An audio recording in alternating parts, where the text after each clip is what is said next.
Today we're going to read The Day I Swapped My Dad for Two Goldfish. One day, my mom went out and left me at home with just my little sister and my dad. My dad sat in front of the television reading his newspaper. My dad doesn't pay much attention to anything when he's reading his newspaper. My little sister and I played in the garden. My sister played with her Barbie dolls, and I played at putting mud down my sister's neck. My friend Nathan came over to my house. There he is. He had a glass bowl with him. There was something in that glass bowl. "What's that?" I said. "Two goldfish," he said. "They are called Sonny and Beanie. Aren't they neat?" They were pretty neat. "I'll swap you them," I said. "What for?" asked Nathan. We went up to my bedroom and my little sister tagged along. I showed Nathan my old Transformer robots and my baseball cards and my books. I showed him my old punching bag and my penny whistle that Mommy said makes her head ache when I blew it. I showed him my old spaceship that doesn't float in the bath anymore and the puppet with the tangled strings. I even showed him Clowny, my clown that I sleep with. And every time I showed him something, Nathan said, "No." We went downstairs. "Isn't there anything you would swap for a goldfish?" I asked Nathan. They were very nice goldfish. They were ruddy gold and they swam backwards and forwards in their bowl. "No," said Nathan, "not Transformer robots or baseball cards or books or punching bag or a penny whistle, even if it does make your mom's head ache, or a spaceship or a puppet or even that old Clowny." I thought for a bit. Some people have great ideas, maybe once or twice in their life, and then they discover electricity or fire or outer space or something. I mean the kind of brilliant ideas that change the world. Some people never have them at all. I get them 2 or 3 times a week. "I'll swap you my dad," I said. "Uh-oh," said my little sister. "That's not a fair swap," said Nathan. "I've got 2 goldfish, and you've only got 1 dad." "He's bigger than your goldfish, though," I pointed out. "He's as big as 100 goldfish." "Can he swim?" asked Nathan. "Better than a goldfish," I told Nathan. "Liar," said my little sister. "He splashes and splashes at the swimming pool." "Okay," said Nathan. He gave me 2 goldfish in the goldfish bowl and took my dad away with him. I watched the goldfish for a while. "You'll get into big trouble when Mommy gets home," said my little sister. "Won't." "You'll see," said my little sister. When my mother came home, I said, "Mom, can we go buy some goldfish food?" "If we have to, dear," said my mother. "Where's your father?" "Come and see my goldfish," I said. "Aren't they pretty?" "Very pretty, dear," said my mother. Said my little sister. "Don't speak with your mouth full, darling," said my mother. She shouted up the stairs. She knocked on the door of the bathroom. She called out into the garden. My father didn't reply. "That's very odd," said my mother. Wonder why." Said my little sister. "Don't pay attention to her," I said. "Come and look at my goldfish." But my mother untied my little sister and took the sock out of her mouth. "Do you know where your father is?" my mother asked. My little sister pointed at me. "He swapped him to his friend Nathan for those 2 goldfish." My mother looked at me sharply. "Young man," she said, "is this true?" She only calls me young man when she's very mad. "Yes," I said. "Right," said my mother, and she picked up the bowl of goldfish and handed it to me. "You can take these goldfish over to Nathan this minute, and don't you come back without your father." "I told you so," said my little sister. "And you can go with him," said my mother. "Fancy allowing your brother to swap your father for 2 goldfish in a bowl. The very idea." So we went to Nathan's house. He only lives over the road. I knocked on the door. Nathan's mother came out. "Is Nathan here?" I asked. "Where'd you get those goldfish?" she asked me. "They were a present to Nathan from his Aunt Violet. I swapped them," I said, "and now I have to swap them back again." She sent Nathan out to talk to me. "Here are your goldfish," I told him. "Thanks," said Nathan. "Now can I have my dad back, please?" "Well," said Nathan. "Yes and no." "Uh-oh," said my little sister. What's that supposed to mean? I asked Nathan. Follow me, he said. We went upstairs to Nathan's bedroom. It was even messier than my bedroom. Nathan had an electric guitar, a big white one. I swapped this electric guitar with Vashti's thing, he said. Nathan, I said to him, what did you swap to Vashti so she would give you her electric guitar? If you get off me, I will tell you, he said. I got off him.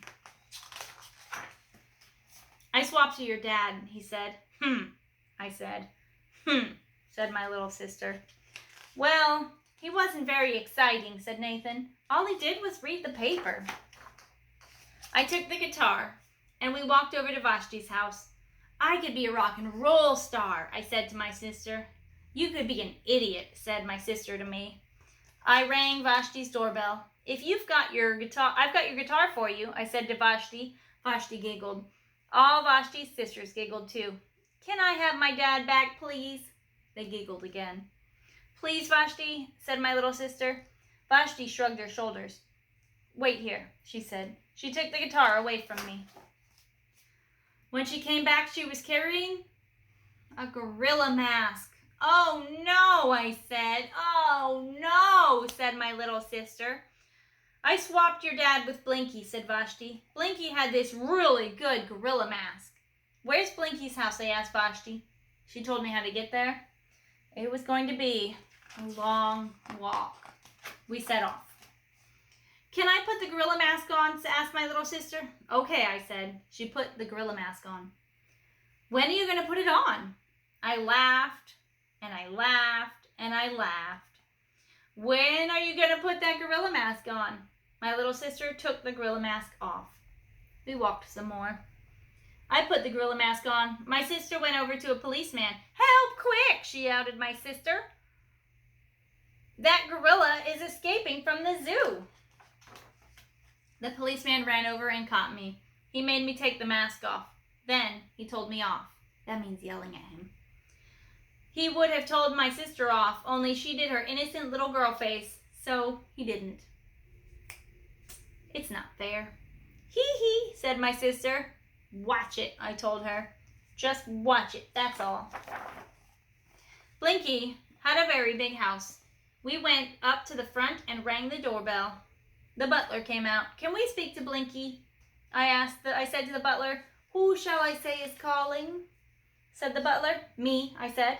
And me, said my little sister. Blinky came down the big stairs. He looked very pleased to see the gorilla mask. Are you bringing it back? He asked. Yes, we are, I told Blinky.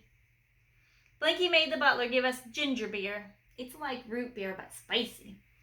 I like it, even though the bubbles tickled my nose. My sister made a face. Now, I asked, when I finished the ginger beer, where's my dad? Ah, said Blinky. He went away again, out around the side of the house. This is Galveston. What is that?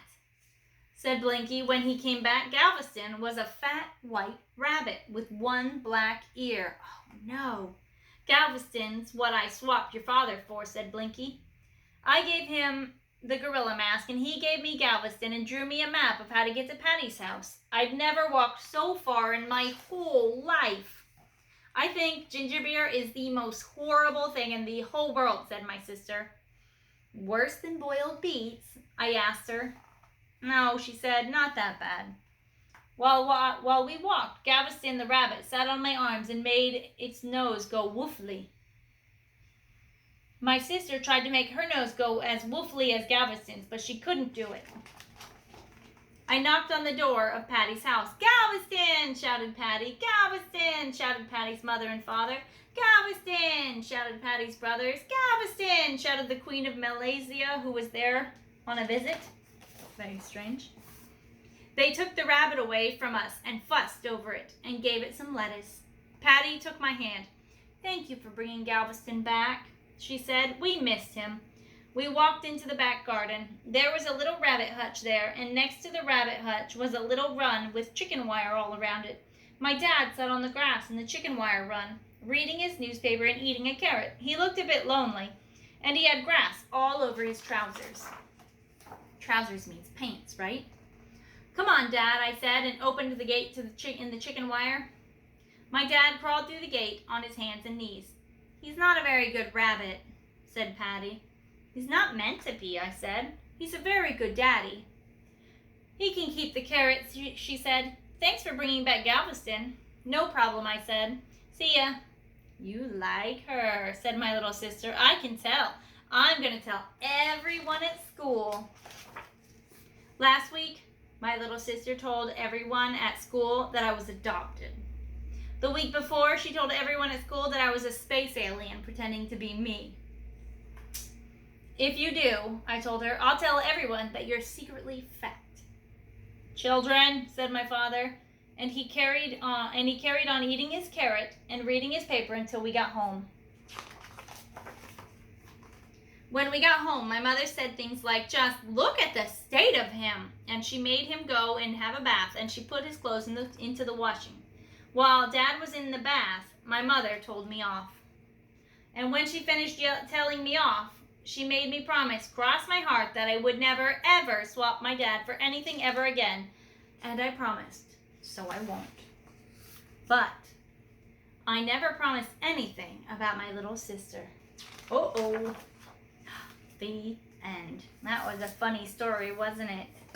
Enjoy.